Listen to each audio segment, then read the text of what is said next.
The day Grace Foster walked into the general store with hollow eyes and a loaded revolver tucked in her worn leather bag was the day she planned to end her suffering.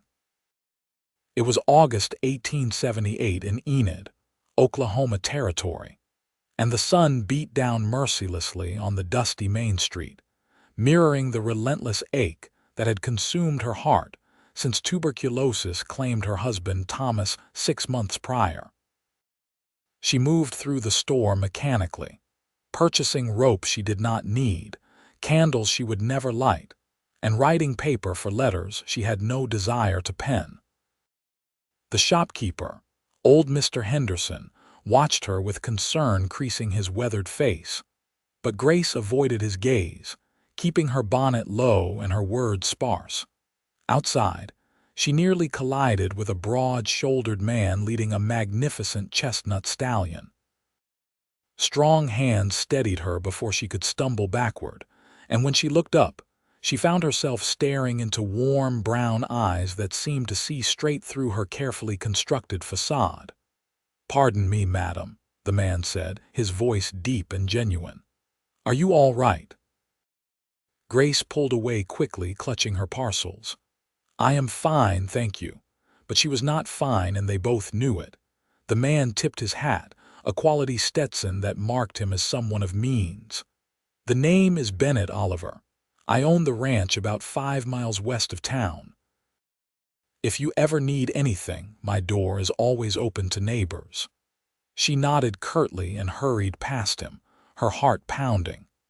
The kindness in his voice had nearly undone her, and she could not afford to unravel in the middle of Main Street.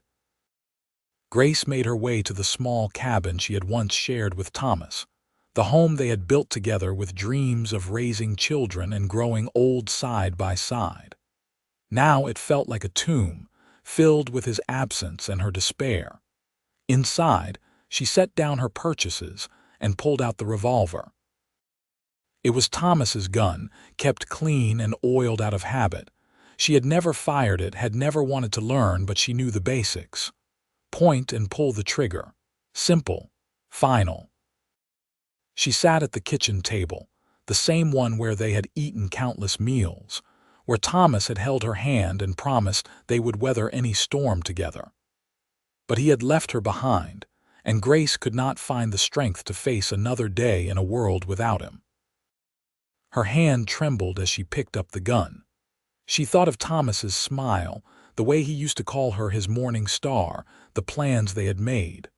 All of it was ashes now. She closed her eyes, trying to find the courage to go through with it. A sharp knock at the door made her jump, the gun clattering onto the table. Grace's heart raced as she quickly covered it with a dish towel. "Who is it?" "Bennett Oliver, madam. I apologize for the intrusion, but you dropped this outside the store." Grace opened the door a crack to find the rancher holding a small handkerchief, one Thomas had given her on their wedding day. She must have dropped it in her haste. She reached for it, but Bennett's eyes moved past her to the visible interior of the cabin. His expression shifted from polite concern to something deeper, more troubled. "May I speak plainly, Mrs. Foster? How do you know my name? Small town. Word travels. I heard about your husband. I am truly sorry for your loss." Grace felt tears pricking her eyes. "Thank you for returning this." "Good day." She tried to close the door, but Bennett placed a hand against it gently. "I lost my wife 3 years ago, childbirth. The baby did not make it either. I know that look in your eyes, madam. I have seen it in my own mirror often enough." Grace's composure cracked. "Then you know there is nothing you can say that will help. You are right. Words do not fix this kind of pain, but I also know that if someone had not forced me to keep living, I would not be standing here today. My foreman, old Jack Crawford, he refused to let me give up. He made me get out of bed every morning, made me tend to the horses, made me remember that life keeps going even when we want it to stop." "I do not have anyone like that," Grace whispered. "You do now, if you will let me help. I am not asking for anything from you, Mrs. Foster." I am just offering a hand to someone who is drowning. Come work at my ranch. Light housekeeping, cooking for the men. It will give you a reason to wake up each morning, at least until the weight gets a little lighter." Grace wanted to refuse. She wanted to shut the door and return to her plan. But something in Bennett's eyes, a recognition of shared pain, made her hesitate. "I do not need charity." "It is not charity. I genuinely need help. My housekeeper quit last month to move back east with her daughter. The men are eating burned beans and jerky because none of them can cook worth a damn. You would be saving us from slow starvation." Despite everything, Grace felt the corner of her mouth twitch.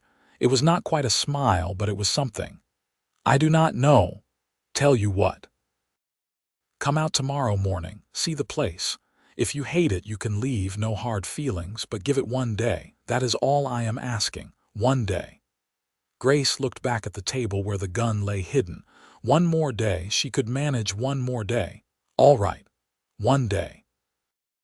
Bennett's face softened with relief. "Thank you. I will send a wagon for you at sunrise." True to his word, a wagon arrived the next morning driven by an elderly man with a tobacco-stained beard and kind eyes. "Name is Jack Crawford, madam. Heard you might be joining us out at the Oliver spread." Grace climbed up beside him, her bag packed with a few essentials. She had left the gun at home, locked away in Thomas's trunk. The ride to the ranch took them through rolling prairie dotted with cattle and the occasional windmill. The land was beautiful in its own harsh way, all golden grass and endless sky. The ranch house itself was larger than Grace expected, a two-story structure with a wide porch and well-maintained corrals. Several outbuildings dotted the property, and she could see ranch hands moving about their morning chores.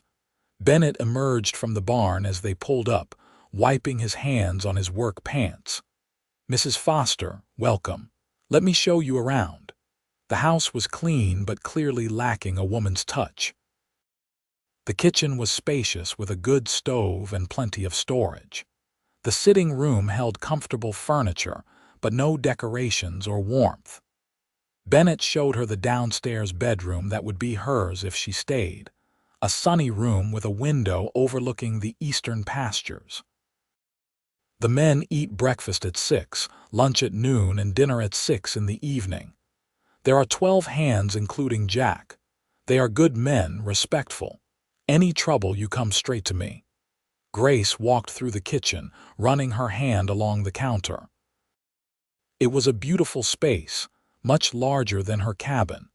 "What happened to your last housekeeper?" "Mrs. Patterson was with us for 20 years. She raised me after my mother died, actually. Her daughter back in Philadelphia has been begging her to come live with her grandchildren. I could not keep her from that, though I miss her terribly. You grew up here. My father built this ranch from nothing. When he died 5 years ago, it came to me.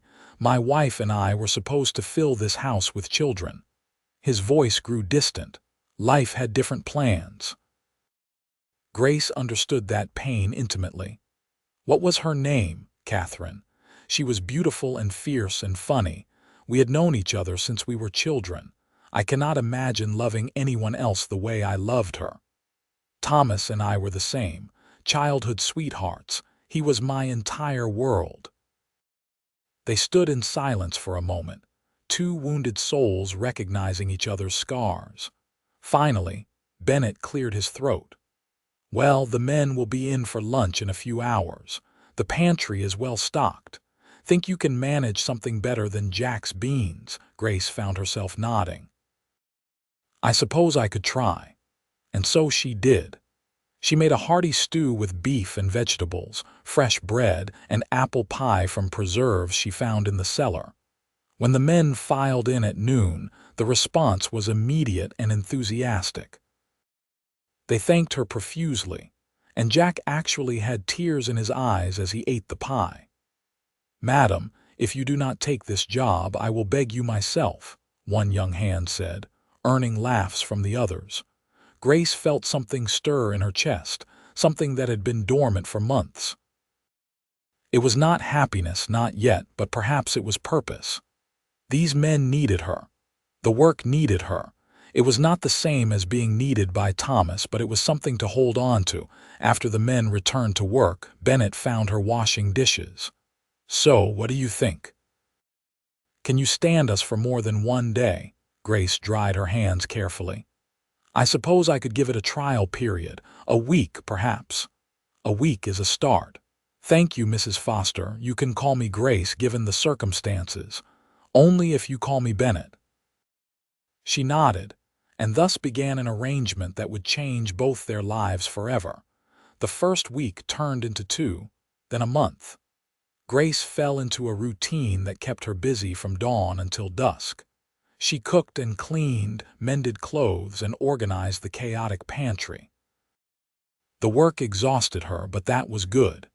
It meant less time to think, less time to hurt. The men treated her with unfailing respect and gratitude, and Jack became a grandfatherly presence, always ready with a terrible joke or an encouraging word. Bennett himself was a constant, steady presence. He worked alongside his men, rising before dawn and often working until after dark. Grace saw him with the horses, gentle and patient. She watched him settle disputes among the hands with fairness and wisdom. He never pressed her for conversation, but was always available when she needed something. One evening in late September, Grace was sitting on the porch snapping green beans when Bennett joined her, 2 cups of coffee in hand. He offered her one, and she accepted with a quiet thanks. "The men are talking about throwing a dance in town next month. Annual thing. They are asking if you will come." Grace stiffened. "I am in mourning. I know. I just promised to pass along the invitation. No pressure." They sat in comfortable silence for a while, listening to the cicadas sing their evening song. Finally, Grace spoke. "Do you ever feel guilty about what?" "About still being alive. About the moments when you forget to hurt." Bennett took a long sip of his coffee. "Every single day. In the beginning, I felt guilty about everything. Guilty for waking up. Guilty for eating. Guilty for noticing that the sky was blue or that a horse was beautiful. It felt like a betrayal of Catherine, like if I stopped hurting it meant I had not loved her enough." "Yes," Grace breathed. "Exactly that. But I came to realize something. The love does not go away just because the pain lessens. Thomas will always be your husband. That love is permanent. But you are still here, Grace. You still have a life to live, and I do not think he would want you to spend it in misery." Grace felt tears sliding down her cheeks. "I was going to kill myself. The day you stopped me in town, I had his gun and I was going to end it." Bennett was quiet for a long moment. When he spoke, his voice was rough with emotion. "I am so grateful you did not.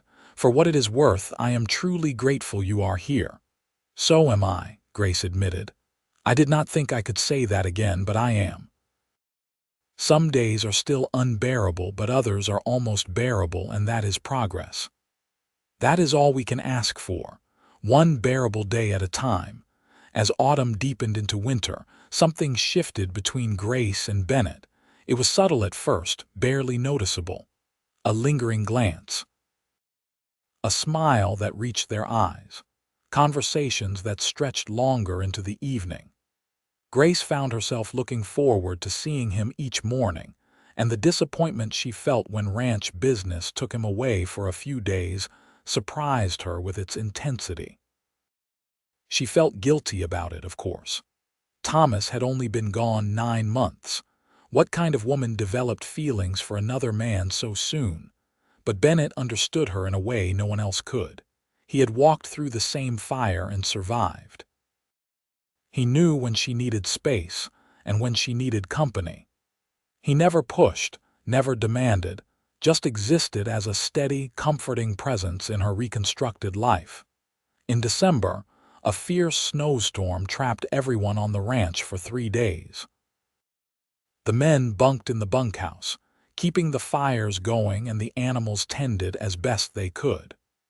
Grace and Bennett were essentially alone in the main house, and the forced proximity revealed truths they had both been avoiding. On the second night, they sat by the fire playing cards, a bottle of whiskey between them to ward off the cold. Grace had not played cards since Thomas died, but Bennett coaxed her into it with promises that he was a terrible player. He was actually quite good, but he played badly on purpose to make her laugh. "You are letting me win," she accused, a genuine smile on her face. "Me? Never. You are just remarkably skilled at poker." "Bennett Oliver, you are a terrible liar." He grinned, and Grace felt her heart skip. When had he become so handsome to her?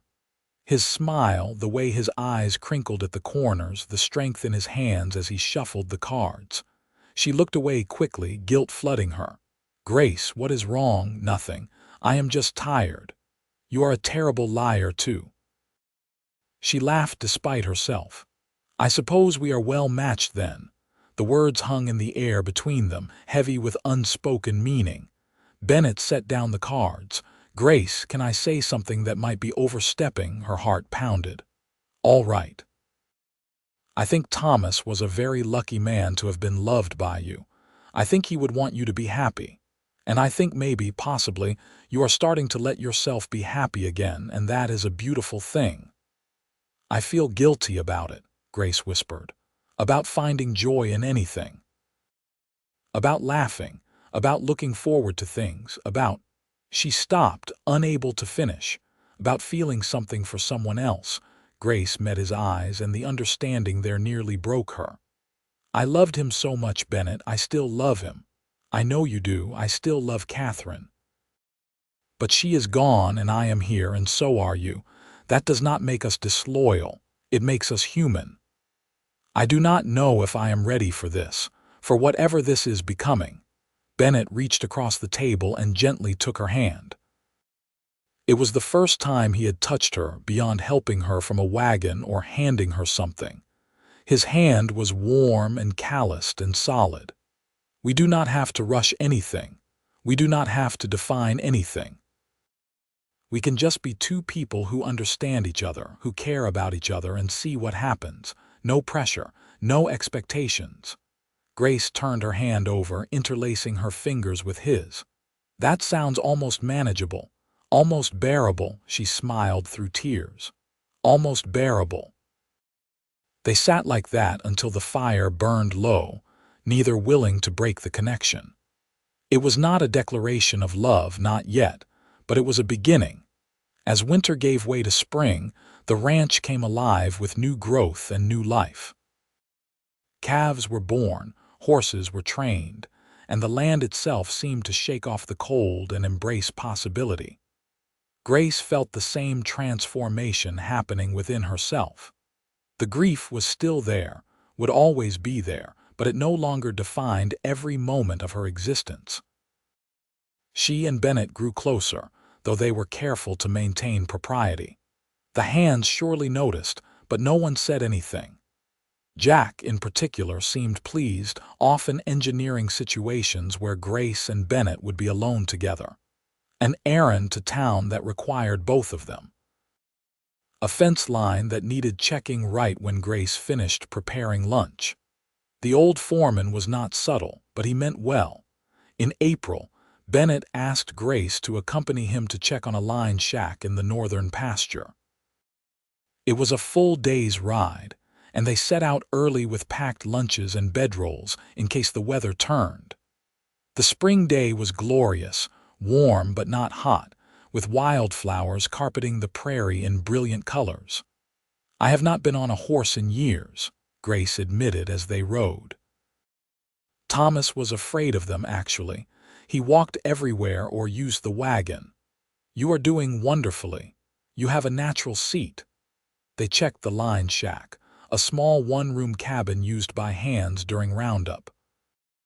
It needed some repairs, and Bennett spent an hour patching the roof while Grace swept out the winter debris and checked the provisions stored there. Working together felt natural, comfortable, like they had been partners for years rather than months. Over lunch, Sitting on a hillside overlooking the vast expanse of Bennett's land, Grace finally asked the question that had been on her mind. "Why did you help me? Really? You could have walked away that day in town." Bennett was quiet for a long moment, watching a hawk circle overhead. "Because I saw myself in you. The day after I buried Catherine and our son, I stood in the barn with a rope in my hands. I was going to hang myself. Jack found me. He did not say anything, just took the rope away and sat with me for 3 hours while I cried. Then he made me go tend to a mare that was about to foal, made me help bring new life into the world when all I wanted to do was die." Grace felt tears streaming down her face. "I did not know. I do not talk about it much, but when I saw you that day I knew, I just knew. And I thought if someone had saved me, maybe I could save someone else. Maybe that was part of why I am still here. You did save me, Bennett. I want you to know that. I was so lost, and you gave me a place to stand until I could find my feet again." He turned to her, and the emotion in his eyes took her breath away. "Grace, I have to tell you something, and you can tell me to stop anytime. You can tell me it is too soon and I will never bring it up again. What is it? I am falling in love with you. Maybe I have been since that first day. I know it is complicated. I know we both carry ghosts with us. But you make me want to live fully again, not just survive. You make me remember what it feels like to hope." Grace's heart raced. She knew she should feel conflicted, should feel guilty, but mostly she just felt relieved. "I am falling in love with you too. It terrifies me, Bennett. I am scared of losing someone again. I am scared of betraying Thomas's memory. I am scared of so many things. I am scared too. Losing Catherine nearly destroyed me. The thought of risking that kind of pain again is overwhelming. But I think hiding from life because we are afraid of death is its own kind of ending. And I do not want to hide anymore, not if there is a chance of being happy with you." Bennett reached out and cupped her face gently. "May I kiss you?" Grace nodded, her eyes falling closed. The kiss was tender and careful, two wounded people offering each other grace. When they pulled apart, Grace was crying, but they were not tears of sadness. "We are going to be all right," Bennett murmured, resting his forehead against hers. "We are going to figure this out together." "Together," Grace agreed. "I like the sound of that." They rode back to the ranch as the sun was setting, not speaking much but holding hands whenever the trail allowed the horses to walk side by side. When they arrived, Jack was waiting on the porch, and the knowing smile on his weathered face made them both laugh. "About damn time," the old foreman said. "I was starting to think I would have to lock you two in the barn until you admitted how you felt." "Jack, you are a meddling old man," Bennett said with affection. "Someone has to be, son. Someone has to be." Over the following months, Grace and Bennett's relationship deepened. They were careful about public displays, mindful of both Grace's mourning period and the gossip that might arise, but in private, they grew ever closer. Bennett courted her properly with wildflowers picked on his morning rides, books he thought she would enjoy, and evenings spent talking about everything and nothing. Grace had worried that being with Bennett would make her forget Thomas, but she found the opposite was true. Bennett encouraged her to talk about her late husband, to share memories and stories. He never seemed jealous or threatened.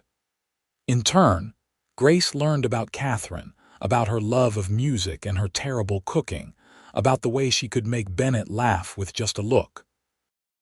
"They are part of us," Bennett said one evening. "Thomas and Catherine. They shaped who we are. Loving them does not mean we cannot love again. It means we know how precious love is, how fragile and beautiful and worth fighting for." In June, nearly a year after Grace first came to the ranch, Bennett proposed. They were by the creek that ran through his property, watching the sunset paint the sky in shades of orange and pink. He pulled out a simple gold band. "This was my grandmother's ring." It does not come with any expectations about forgetting the past. You will always have been Thomas's wife, and I respect that. But I am asking if you will also be my wife, if you will build a future with me while honoring the past that brought us here." Grace looked at the ring, then at Bennett's hopeful, anxious face. A year ago, she had been ready to end her life. Now she was being offered a new beginning, a second chance at love and happiness. Thomas would want this for her, she knew. He had loved her too much to want her to spend her life alone and mourning. "Yes," she whispered. "Yes, I will marry you." Bennett slipped the ring on her finger and kissed her deeply. When they broke apart, he was grinning like a boy. "You have made me the happiest man in Oklahoma Territory.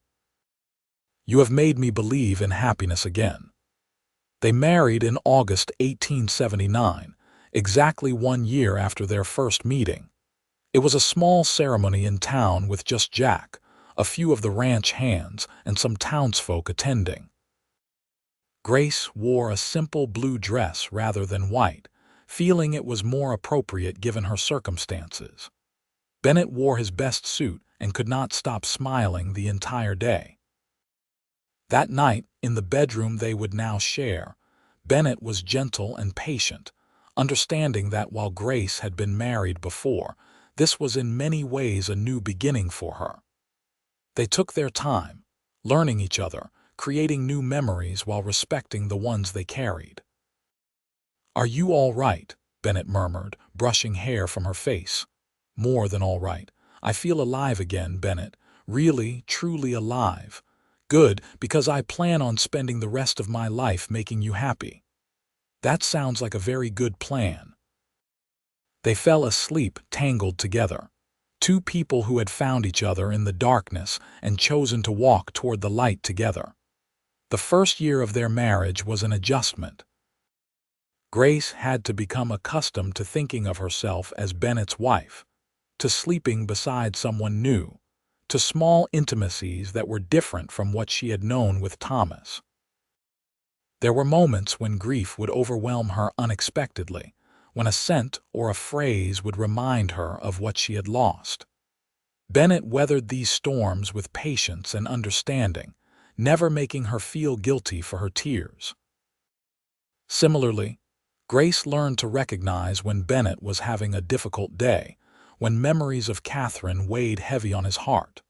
She gave him space when he needed it and comfort when he asked for it. They learned each other's rhythms and patterns, the way all couples must, but with the added complexity of being each other's second great love. In the spring of 1880, Grace discovered she was pregnant. The news filled her with a confusing mixture of joy and fear. She had wanted children with Thomas so badly, had mourned the family they would never have. Now she was being given another chance, but the fear of loss was overwhelming. Bennett found her crying in the garden one afternoon and immediately pulled her into his arms. "What is wrong? Is it the baby?" "I am terrified, Bennett. What if something goes wrong? What if I lose this baby the way you lost yours with Catherine? What if I am not meant to be a mother?" Bennett pulled back and looked into her eyes with fierce intensity. "Grace, we cannot live our lives waiting for tragedy to strike. Yes, something could go wrong. I am terrified too, more than I can express. But we could also have a healthy, beautiful baby. We could raise children together and fill this house with love and laughter. We have to choose hope. I do not know if I am strong enough." "Then I will be strong enough for both of us until you are. We are in this together, remember," Grace nodded, drawing strength from his certainty. "Together." They hired a midwife from town, a capable woman named Mrs. Martha Chen, whose own parents had come from China to work on the railroads. Martha visited regularly throughout Grace's pregnancy, checking on both mother and baby, offering advice and reassurance. She and Grace formed a fast friendship, and Grace was grateful for another woman's perspective and companionship. As Grace's belly grew, so did her cautious optimism. The baby was active and strong, kicking vigorously enough that Bennett could feel it. They spent evenings with his hand on her stomach, talking to their unborn child, sharing their hopes and dreams. The men on the ranch were excited too, already planning how to teach the young one to ride and rope. In December 1880, on a cold but clear night, Grace went into labor. Martha arrived quickly, and Bennett paced the downstairs while Jack tried to distract him with whiskey and stories. The labor was long and difficult, and there were moments when Bennett's fear nearly overwhelmed him. He thought of Catherine, of how he had lost both wife and child in one devastating blow. He could not survive that again. Finally, as dawn broke over the prairie, a baby's cry rang out. Bennett raced upstairs to find Martha cleaning a squalling infant while Grace lay exhausted but smiling on the bed. "You have a son," Martha announced. "A healthy, strong boy." Bennett approached almost tentatively, tears streaming down his face. Grace held out her arms, and he carefully sat beside her, staring in wonder at the tiny person they had created. "He is perfect," Grace whispered. "Absolutely perfect." "What should we name him?" Bennett asked. Grace had thought about this a great deal. "I would like to name him Thomas after my first husband, not to replace him but to honor his memory. And his middle name can be Charles after your father. What do you think?" Bennett kissed her forehead. "I think it is perfect. Thomas Charles Oliver. Welcome to the world, son." Thomas was indeed a healthy, strong baby with his father's brown eyes and his mother's stubborn chin. Grace proved to be a natural mother, patient and loving, though the sleepless nights wore on both parents. Bennett was a devoted father, walking the floor with Thomas when he fussed, changing nappies without complaint, and staring at his son with undisguised wonder. Jack declared himself an honorary grandfather and spoiled the baby shamelessly. The ranch hands took turns whittling toys and offering unsolicited advice. The house that had once felt like a mausoleum was now filled with life and noise and joy. When Thomas was 6 months old, Grace asked Bennett to take her to Thomas Foster's grave. She had not been back since the funeral, unable to face it. But now, with their son sleeping in her arms, she felt ready. They stood before the simple headstone in the Enid cemetery, and Grace spoke softly. "Thomas, I want you to meet someone. This is our son. Well, mine and Bennett's son. But I hope you do not mind that I named him after you. You were such a good man, and you deserve to have a child bear your name." She paused, tears falling silently. "I hope you know that I will always love you. You were my first love, my first everything. But I am living now, Thomas. I am happy. Bennett is a good man, and he loves me, and I love him. I think you would approve. I think you would want this for me." Bennett placed a hand on her shoulder, offering silent support. They stood for a few more minutes before walking back to the wagon. On the way home, Grace leaned against her husband's shoulder, feeling a sense of peace she had not known was possible. "Thank you for understanding why I needed to do that," she said quietly. "Of course. He was important to you. He always will be. That does not threaten what we have, Grace. It enriches it." Life on the ranch continued its steady rhythm. Thomas grew into a curious, energetic toddler who loved following his father around and trying to help with chores. In the summer of 1883, Grace gave birth to their second child, a daughter they named Catherine Grace Oliver, honoring both Bennett's first wife and Grace herself. The name felt right, a bridge between past and present, loss and hope. Catherine was a calm, smiley baby who seemed content to watch the world with wide, curious eyes. Thomas adored his little sister, constantly bringing her toys and trying to make her laugh. Grace often found herself sitting on the porch, nursing Catherine while watching Bennett teach Thomas to rope a fence post, and feeling overwhelmed by the fullness of her life. "Who would have thought," she said to Martha during one of her visits, "that I would be this happy again?" 5 years ago, I wanted to die. Now I have a husband I love, 2 beautiful children, and a life that feels worth living." Martha smiled. "That is the thing about life. It can break your heart, but it can also heal it if you let it. You let it, Grace. You chose to live." Bennett helped. "He gave me a reason when I had none. He gave you an opportunity. You did the actual living." As the children grew, the Oliver Ranch prospered. Bennett expanded the operation, buying adjacent land and increasing the herd. He was known throughout the territory as a fair employer and honest dealer. Grace became involved in the growing town of Enid, helping to establish a school and organizing relief efforts when other families fell on hard times. She never forgot how close she had come to giving up, and she was determined to help others who found themselves in dark places. In 1885, Grace gave birth to twins, 2 boys they named Henry and James. The house was now truly full, bursting with energy and noise and love. Bennett hired additional help for Grace, bringing in a young woman named Sarah to assist with the children and household tasks. Sarah was a widow herself, having lost her husband to a farming accident, and she and Grace formed a close bond. Thomas, now 5, was already showing signs of being a natural rancher like his father. He was happiest when he was outside with the animals, and Bennett began teaching him the basics of horsemanship and cattle management. Catherine, at 2, was more interested in books and drawing, spending hours creating pictures with charcoal on any surface she could find. The twins were still babies, but they had strong lungs and kept everyone awake at night. One evening, after finally getting all 4 children to bed, Grace collapsed onto the sofa beside Bennett with an exhausted laugh. "I cannot remember the last time I slept through the night." Bennett pulled her close. "I know, but look at what we have created together. A family. A real, loud, messy, beautiful family."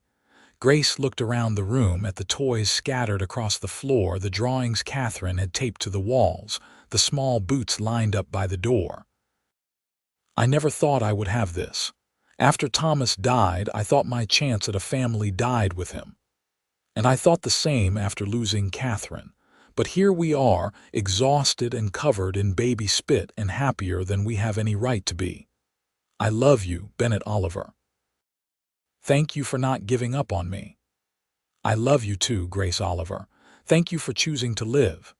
They sat in comfortable silence, both too tired to move, utterly content in their chaos.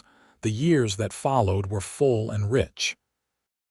Thomas grew into a responsible young man who loved the ranch and showed natural leadership abilities. Catherine developed into a talented artist and voracious reader, often retreating to quiet corners with a book. Henry and James were inseparable, getting into every kind of mischief imaginable but always together, always loyal to each other. In 1890, Grace and Bennett celebrated their 11th wedding anniversary.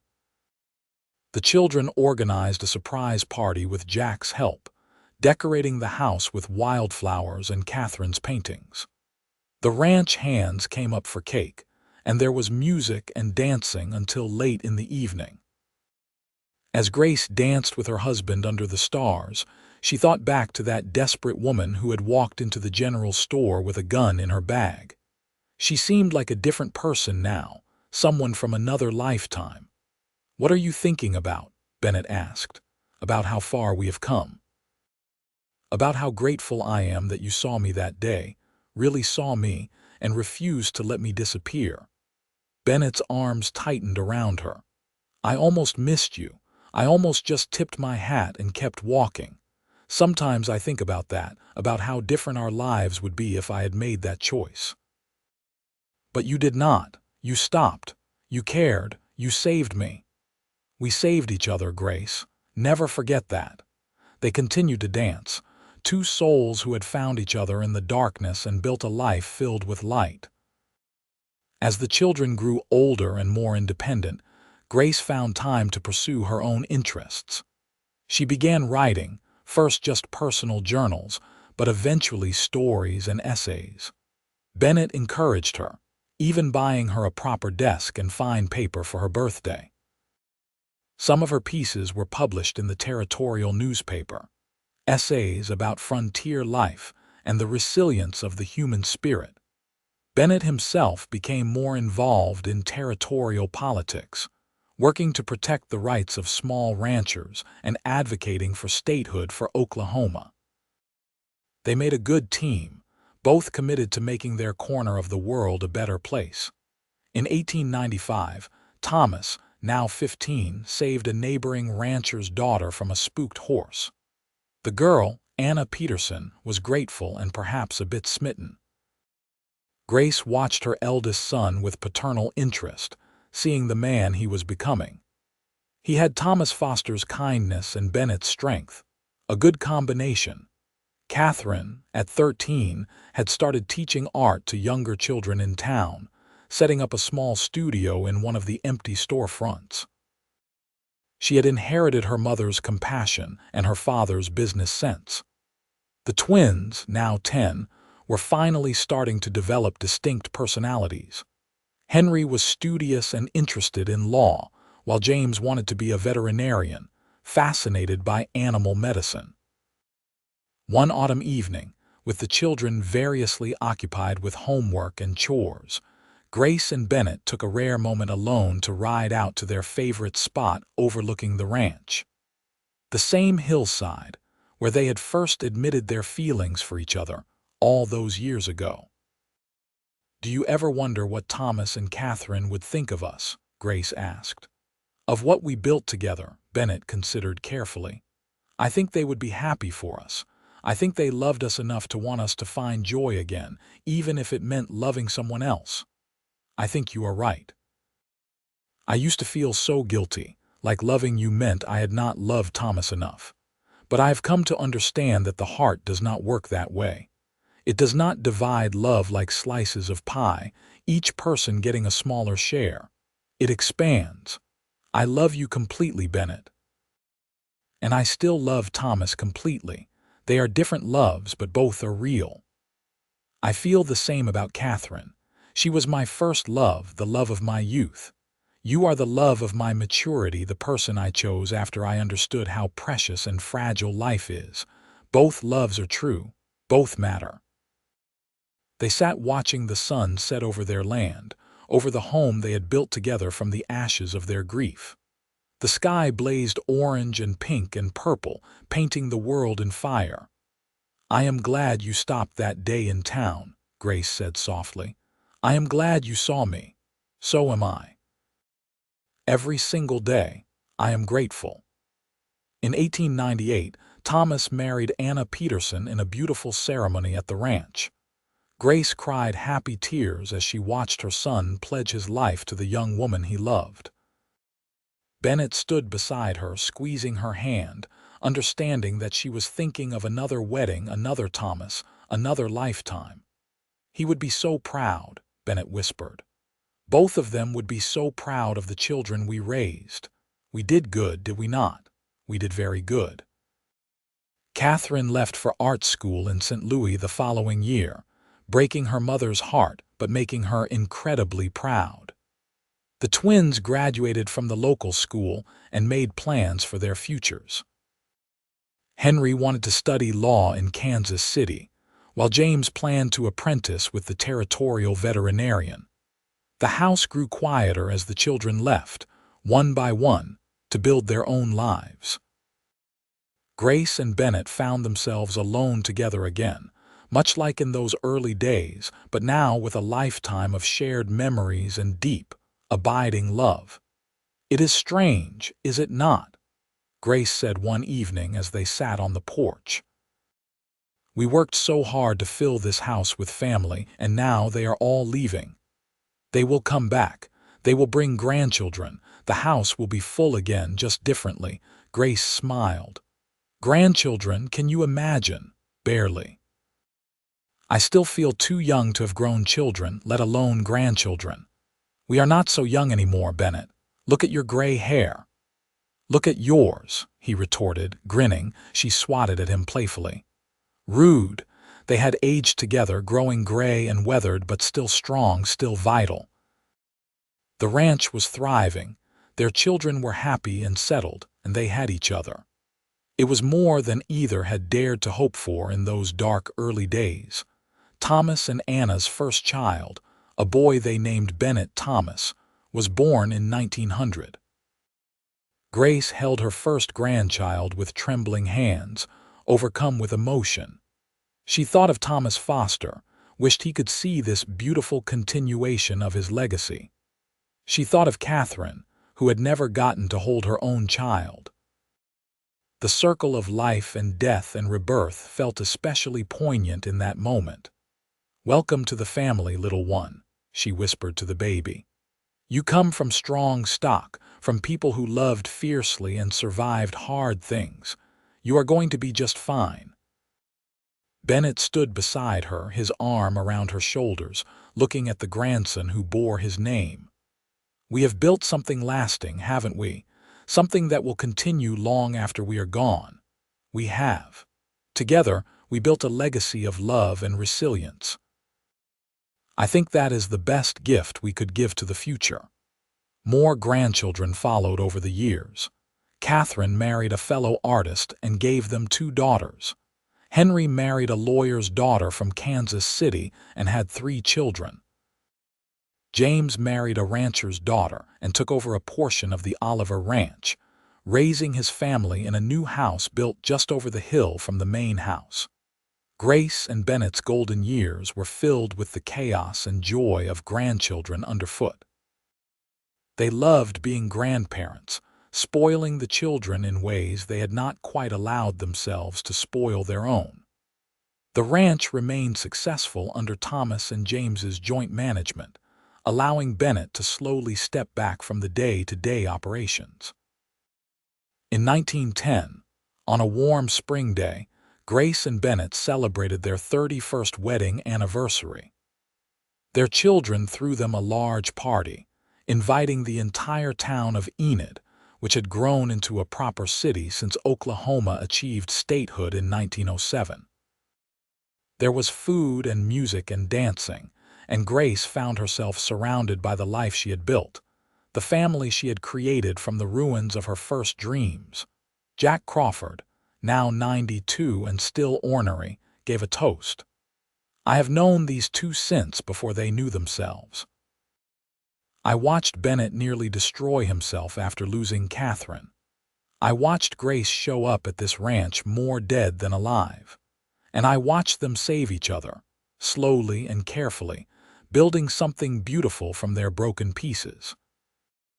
They taught me that it is never too late for a new beginning, that love can bloom even in the ashes of tragedy. To Bennett and Grace Oliver, the finest people I have ever known. Everyone raised their glasses, and Grace could not stop crying. Bennett held her close, his own eyes wet. "We made it," he murmured. "Against all odds, we made it. We did better than make it. We thrived." They danced that night, just as they had danced at every party and celebration over the years. Grace's steps were not as spry as they once were, and Bennett's back sometimes ached, but they moved together with the ease of long practice and deep love. As the party wound down and their children gathered their sleepy grandchildren to head home, Grace and Bennett sat on the porch swing, listening to the night sounds of the prairie. The stars were brilliant overhead, undimmed by city lights. "You ever regret it?" Grace asked quietly. "Marrying a widow with so much grief?" Bennett turned to her with surprise. "Not for a single moment. You were worth the wait, worth the patience, worth every tear and difficult day. You gave me a reason to live fully again, Grace. How could I regret that? I just worry sometimes that I burdened you with my sadness." "Your sadness was not a burden. It was part of who you were, part of your story. I loved all of you, including the broken parts, and look at us now. We have a beautiful family, a successful ranch, and more love than most people ever dream of having. You did not burden me, Grace. You blessed me. Grace leaned her head on his shoulder. I love you so much, Bennett Oliver.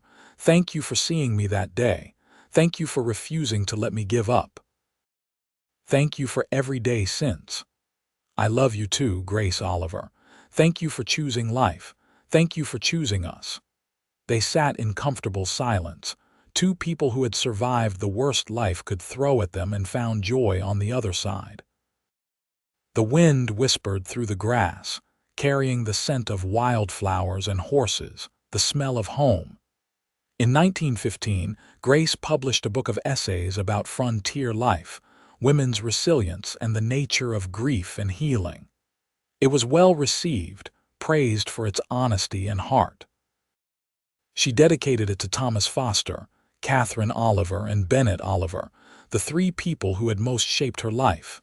Bennett threw her a book launch party at the ranch, inviting everyone they knew. Their grandchildren read excerpts aloud, and Grace signed copies until her hand cramped. At 72, she had become an author, adding another chapter to her remarkable life. As the years continued to pass, Grace and Bennett's health began to decline, as it inevitably must. Bennett's joints ached with arthritis, and Grace developed a persistent cough that the doctor could not quite cure. But they faced these challenges as they had faced everything else together, with grace and humor and unwavering love. In the spring of 1920, Bennett suffered a mild stroke that left him weakened but still mentally sharp. Grace nursed him devotedly, rarely leaving his side. Their children took turns coming to help, bringing great-grandchildren who climbed carefully onto Bennett's bed to show him drawings and tell him stories. "You cannot leave me yet," Grace told him fiercely one afternoon, as they sat in the bedroom they had shared for 41 years. "I am not ready to lose you," Bennett squeezed her hand weakly. "I am not planning on going anywhere anytime soon. We still have too much living to do. You promise." "I promise." And true to his word, Bennett rallied. By summer he was up and moving again, slower than before but still present, still engaged with life. Grace thanked God and medicine and pure stubbornness for keeping her husband with her. In October 1922, as the leaves turned gold and red across the prairie, Grace and Bennett celebrated their 43rd wedding anniversary. It was a quiet celebration, just family gathered around their table, eating Grace's famous pot roast and sharing stories and laughter. Thomas, now in his 40s and graying at the temples, raised his glass. "To my parents who taught me what real love looks like, not the easy, romantic kind you see in books, but the hard, daily choice to cherish someone through good times and bad. You two have shown us all how to live well." "Hear, hear," the rest of the family chorused. That night, lying in bed, Grace turned to Bennett. "Do you remember when I told you I had lost my will to live?" "Of course I remember. It was the most important day of my life. You gave me back that will. You gave me a reason to keep breathing, keep trying, keep hoping, and then you gave me so much more. A family, a purpose, a love I thought I would never feel again. You did the same for me, my love. I was just going through the motions before you came. You reminded me what it meant to truly live. We saved each other. We did indeed." They fell asleep holding hands as they had almost every night for over 4 decades. Grace woke first the next morning. She turned to wake Bennett to start another day together and found that he had passed peacefully in the night. His face was serene, his hand still clasped in hers. For a long moment, Grace simply held him, not quite believing he was gone. Then the tears came, a grief as profound as the one she had felt when Thomas Foster died, but different somehow. This was not the desperate, world-ending grief of her youth. This was the deep sorrow of losing a partner with whom she had lived a full, rich life. They had been blessed with time, with love, with family. It was not enough, would never be enough, but it was substantial. She called for their children, who came quickly, gathering around their father with tears and prayers. They took care of everything, making arrangements, notifying people, handling the 100 details that come with death. Grace let them, feeling her 80 years heavily for the first time. The funeral was huge, with people coming from all over Oklahoma to pay their respects to Bennett Oliver, rancher, businessman, father, grandfather, great-grandfather, friend. Story after story was told of his kindness, his fairness, his generosity. Grace listened in a daze, proud but devastated. They buried him on the ranch, on that hillside overlooking the land he had loved so much. Grace stood at the graveside supported by her children, looking at the spot where she and Bennett had first admitted their feelings, where they had shared so many sunsets over the years. "Thank you," she whispered. "Thank you for everything. I will see you again someday." In the weeks that followed, Grace moved through her grief with the experience of someone who had done this before. She knew the stages now, knew that the sharp pain would eventually soften into bearable loss.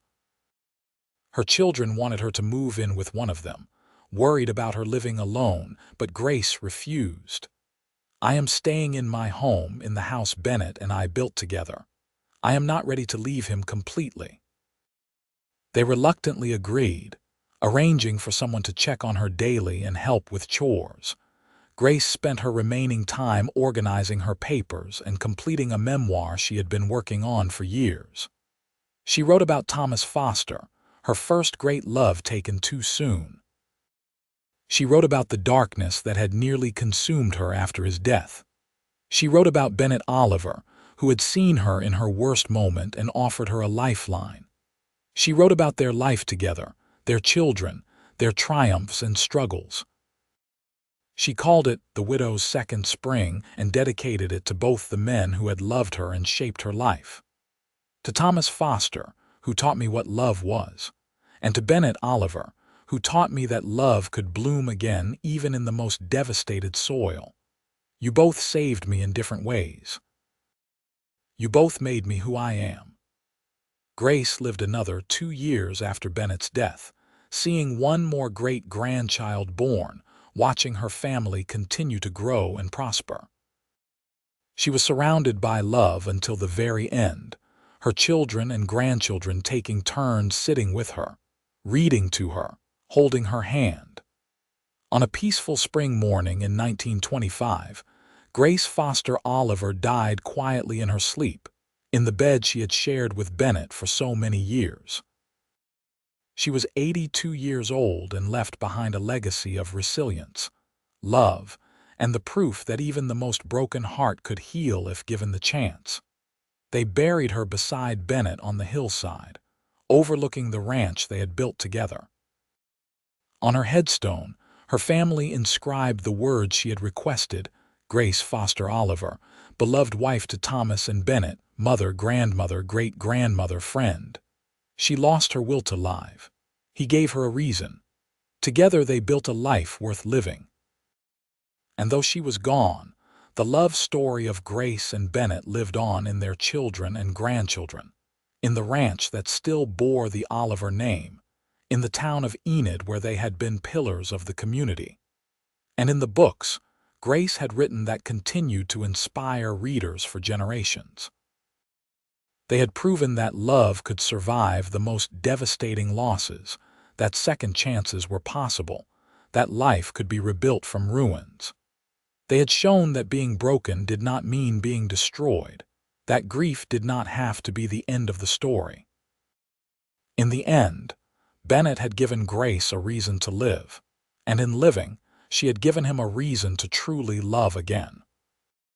Together, they had created something beautiful and lasting from their shared pain, a testament to the healing power of compassion, patience, and the courageous choice to hope even when hope seems impossible. Their story became the stuff of family legend, told and retold at gatherings, growing slightly more romanticized with each generation, but never losing its essential truth.